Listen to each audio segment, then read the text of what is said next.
The midday sun baked downtown LA so hard, the concrete looked like it was sweating. Inside the Brightway National Bank, the AC was blasting, cold enough to freeze someone's heart if they had one. And that's exactly what Evelyn Carter felt when she walked in. She was 72, wearing her best church hat, a soft pink blouse, and carrying that little black purse that had been through more years than most of the folks in that bank. Her hands trembled just a bit, holding a check she'd gotten from her late husband's pension fund. All she wanted was to cash her damn check. She smiled kindly at the front desk girl. "Baby, I just need to cash this, all right?" The girl looked at her up and down, chewing gum like she was allergic to kindness. Do you have an account here?" Evelyn blinked. "No, sugar, I don't. But the check's from your bank. The manager last time said it's okay." The girl didn't even look up again. "You'll have to wait. And next time, maybe open an account. We can't just cash checks for anyone." Her tone sliced through Evelyn's heart. Still, she sat down quietly on the hard bench, clutching her purse like it was her shield. Around her, people in business suits typed away, laughed, tapped their shiny phones. Nobody looked at her. Just another old woman in faded clothes, invisible in a glass palace. Minutes turned into nearly an hour. Finally, she stood up again, walked to the counter. "Excuse me, sweetheart, I've been waiting a long while." "Could you please?" Before she could finish, a sharp voice cut through. "Ma'am, I told you to wait," the manager, Miss Haynes, barked. She was tall, blonde, dripping in perfume and fake authority. "We have procedures. We can't just hand out money because someone says they got a check." Evelyn tried to smile through the sting. "I understand, baby, but it's a pension check." "My husband," Miss Haynes raised her hand like she was talking to a child. "Ma'am, I said wait. Also, this check looks questionable." Evelyn froze. "Questionable?" she repeated softly. "Yes," the manager said, glancing at the other customers, making sure they heard. "You people sometimes get these fake checks and then act like victims when they bounce." The room went quiet. Even the keyboard clicks stopped. Evelyn felt her throat close up. Her heart pounded so loud she swore the whole bank could hear it. I beg your pardon?" The manager tilted her head. Fake sympathy smeared across her face. "You can't get mad, man. It's standard procedure. But maybe you should try the check cashing place down the street. They're more your kind of place." That last line shattered her. Her knees felt weak. Still, Evelyn straightened her spine. "My kind?" she whispered.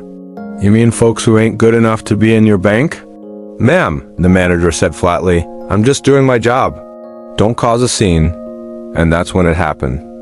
The glass doors swung open. A tall man in a plain black tee, jeans, and dark shades stepped in. His presence shifted the whole air. Heads turned instantly. Even the security guards straightened up. Evelyn didn't know who he was at first, but everyone else did. Vin Diesel. Real life in the flesh Vin Diesel, walking into a random LA bank like it was just another pit stop. The manager's tone flipped like a coin. "Oh my God, Mr. Diesel, welcome. I didn't know you banked with us." Vin smiled politely. "Hey, yeah, just here to make a quick deposit." He walked up to the counter, but his eyes caught Evelyn. The old lady still standing there, clutching her purse, tears glistening in her eyes. He tilted his head, frowning slightly. "Everything okay here, ma'am?" Ms. Haynes' fake smile tightened. "Oh, she's fine, just some confusion over a check." Evelyn tried to speak, but the words stuck in her throat. Vin's gaze sharpened. "Confusion?" He looked at the check in her hand. "That looks like a federal pension check. Why is there confusion?" The manager blinked, stuttering. "Well, sir, you know, we have to be careful. Fraud is common," and Vin cut her off. "So you're assuming fraud because she's old?" He paused. "Or because she's black?" The silence hit heavier than a gunshot. The whole bank froze. Miss Haynes' mouth opened, then shut. She looked around, panicking. Vin Diesel slowly took off his shades, and his eyes were ice cold. "Ma'am," he said softly to Evelyn, "how long they been making you wait?" Evelyn's voice cracked. "An hour, baby." "Just to cash my husband's pension." Ving turned to the manager. "Get your boss on the phone. Now, I'll wait." The whole bank had gone dead quiet, like someone hit the mute button on life itself. Vin Diesel stood there, arms crossed, looking right at the manager like he was staring through her soul. The same man who drove cars off cliffs in movies was now standing in a bank lobby defending a 72-year-old woman who just wanted her check. Ms. Haynes swallowed hard. "Mr. Diesel, please, it's not what you think." Ving raised a hand. "You sure about that?" He leaned closer, his voice low and steady, but sharp as a knife. "I just walked in here, and I see a senior citizen being talked down to, made to wait an hour, and accused of fraud. That's exactly what it looks like." The security guard shifted nervously near the door, pretending to check his radio. The teller stood frozen, eyes flicking between their boss and the movie star and now tearing her ego apart in front of everyone. Ms. Haynes forced a laugh. "Sir, please, this is a misunderstanding. We follow protocol with everyone." Ving tilted his head. "Everyone? You sure? 'Cause I walked in 10 seconds ago, and you about broke your neck to greet me." People in line started whispering. "That's true," one guy said quietly. "She ignored that old lady for an hour." Another woman shook her head. "This ain't right." Evelyn stood still, eyes wide, clutching her check.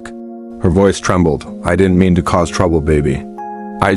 Vang turned to her gently. "You didn't cause trouble, ma'am." "They did." He motioned toward a young teller nearby. "You, pull up her check. Verify it right now." The teller looked at Ms. Haynes. The manager started to protest, but Vang cut her off again. "No, don't look at her. I said verify it. Right now." The teller's fingers flew across the keyboard, the sound echoing in the silent room. A few seconds later, she looked up nervously. "It's valid, sir. Pension account. Cleared. Full balance available." Vang smirked, that little sideways grin the whole world knew. "See? That wasn't hard, was it?" He turned to the manager again, his voice steady but loaded. "You humiliated her. In public. For what? 'Cause she didn't look like she had money? 'Cause she's not wearing Prada or carrying a Louis Vuitton bag?" Ms. Haynes' face turned crimson. "Mr. Diesel, please." "Nah," he interrupted. "Don't Mr. Diesel me. You don't treat people like that." "Not ever. Not in my city." A few people clapped softly, then a few more joined in. Within seconds, the entire lobby was filled with slow, echoing claps. Evelyn looked around, tears rolling down her cheeks. "Lord have mercy," she whispered. Vang smiled softly at her. "You deserve better, ma'am." "Way better." He turned back to the counter. "Cash her check, full amount. No fees, no delays." And someone grab her a seat. "She's been standing long enough." The teller nodded fast, eyes wide, and got to work immediately. Vang looked around the bank. "You know, I've seen a lot of fake people in Hollywood," he said, his deep voice carrying through the room. "But damn, this right here? This takes the cake. A place that's supposed to help people, treating a grandmother like she's trash? That ain't business. That's cowardice." Miss Haynes' lips trembled. I'm sorry, sir." Vang took a step closer. "Don't tell me. Tell her." Miss Haynes turned to Evelyn. Her voice cracked. "I'm sorry, ma'am. I didn't mean to make you feel that way." Evelyn nodded slowly, still shaking. "You didn't make me feel that way, baby. You just showed me how folks really see me sometimes." The whole room went quiet again. Vang reached into his back pocket, pulled out his wallet, and placed a thick envelope on the counter next to her. "Keep your check, ma'am. That's yours. This is from me. A little extra to make sure you don't step in another one of these cold places for a while." Evelyn gasped, her hand covering her mouth. "Oh no, baby, I can't take." "You can," Ving said gently, smiling. "'Cause family looks out for family, and right now, your family." The crowd clapped louder now. People were recording on their phones, but Veng didn't care. He wasn't doing it for the cameras.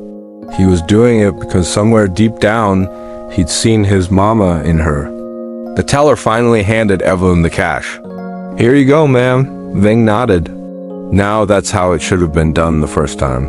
Evelyn reached for his hand, squeezing it softly. "You're an angel, baby. A loud one, but still an angel." Veng chuckled. "Yeah, I get that a lot." He walked her out the door, his hand steady under hers as she stepped into the California sun. Reporters were already pulling up, cameras flashing. Somebody had posted the video online. It was spreading fast. Vang didn't care about the buzz. He just looked down at her and said, "You ever need anything, you come find me, all right?" No banks, no middlemen, just Vang. She smiled, wiping her tears. "You're a good man, baby." The world still got a few. By the next morning, the video had blown up like wildfire. Clips of Vin Diesel standing in that LA bank defending an old black grandma were everywhere. TikTok, Instagram, YouTube, even the late night shows. Hashtag Vin Diesel hero was trending. People couldn't stop talking about it, and neither could the bank. Brightway National released a statement, all corporate, polished, fake sincere. "We deeply regret the unfortunate incident at our downtown branch. We've launched a full investigation and placed the manager on leave." But the internet had already decided. Evelyn Carter was America's grandma now. That morning, Evelyn sat on her tiny porch, still in disbelief. The sun hit her face soft and golden, and for the first time in a long time, she felt seen. Her phone, that old cracked flip phone, had been ringing nonstop. News reporters, talk shows, even a few politicians wanted to honor her courage. She just laughed. "I ain't do nothing but try to cash a check," she muttered, sipping her tea. Then came a knock at the door. She opened it and froze. There he was again. Vin Diesel, in a gray hoodie, holding a grocery bag and that same calm smile. "Hope you don't mind me dropping by," he said. "Didn't want you running out of tea." Evelyn chuckled. "Boy, you really something else. I got half the world calling me, and here you are with Lipton." Vin grinned. "Hey, tea fixes everything." He followed her inside, setting the groceries down. The small apartment was neat, old furniture, family photos, and a little wooden cross by the window.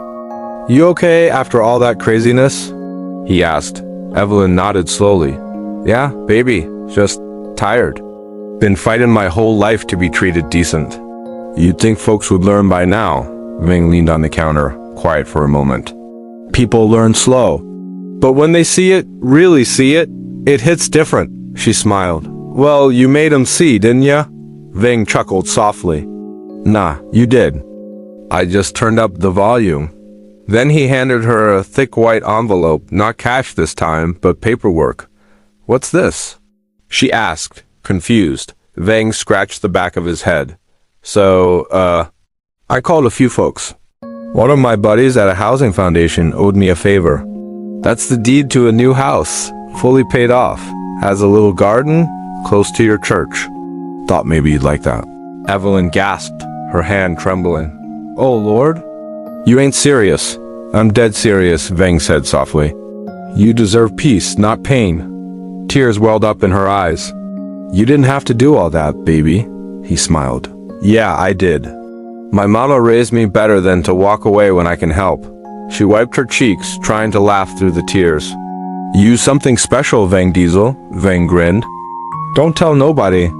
I got a tough guy image to keep up. They both laughed, that deep, warm kind of laugh that fills a room like music. As he stood to leave, she reached for his hand. "You gave me more than money or a house, baby. You gave me my dignity back. Don't ever think that don't matter." Vin's eyes softened. "That's what family does." He hugged her, real tight, real human. No cameras, no crowd. Just a man and a grandmother who'd both seen too much of the world as coldness, and chose warmth instead. Outside, the city hummed with noise again. Cars honking, people shouting, life moving on. But somewhere, in one tiny apartment, kindness had won a small war. And sometimes, that's all it takes to change everything.